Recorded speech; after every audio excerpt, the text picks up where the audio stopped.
The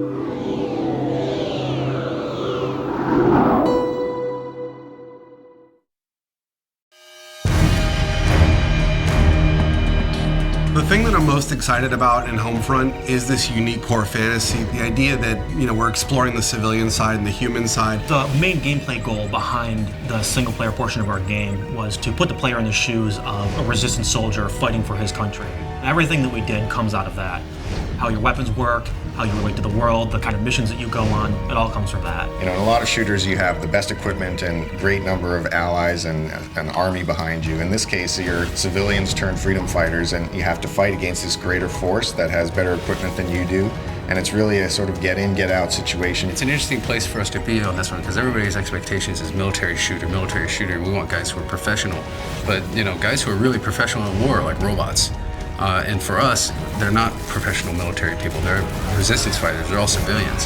When it comes down to realizing this world, this fallen America, this occupied America in the game, we really wanted to establish some key moments or key shots where you come out of an opening and you see this big, huge, expansive environment revealed before you.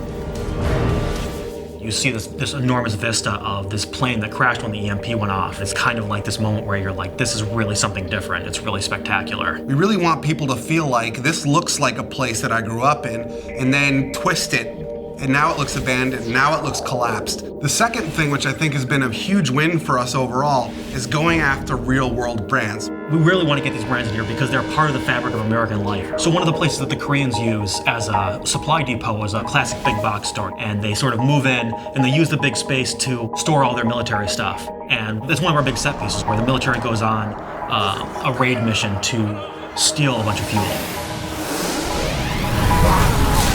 Consequence of violence is something that we're focusing on in the game. War is not a pretty thing, and there's not always lots of positive events that come out of it. It's actually very dark and tragic, and we want to show that element in Homefront, which you don't really get in a lot of shooters. Jake, just put them out of their misery. Who's shooting?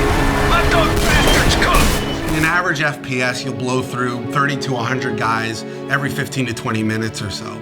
And you sort of get this what we call massacre fatigue. When you stop even caring, you don't even realize that you're killing humans. But what we're trying to do is really attach emotion to that it actually, there are consequences to violence. Please form a single file line and have your papers ready for inspection. How am I supposed to make the player feel or care about the fact that they're killing when that's the whole goal of the game? But that's really the fundamental crux of what we're trying to achieve. Your character in the game, his name is Robert Jacobs. He's a former pilot. He's recruited by the Resistance because they need a helicopter pilot. So Boone is a former police officer. He's the leader of the current Resistance cell and sort of the father figure of the whole unit. He's less about killing the Koreans and more about what can I do to free my people.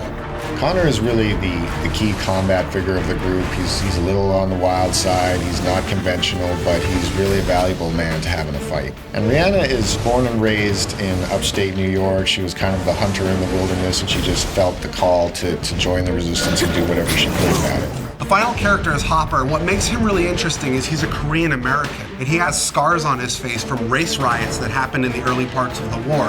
The supporting cast is kind of interesting because you run across all these civilians who have totally different approaches. Some will work with you, some will support you, others might betray you or sell you out, and we create all these kind of neat moments around all these supporting characters.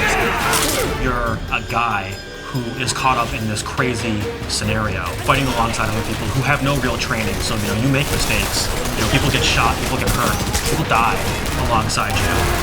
Fighting as a civilian with civilian and in an occupied America, that's really the core of what Homefront's all about, and that's really what we're set to deliver on.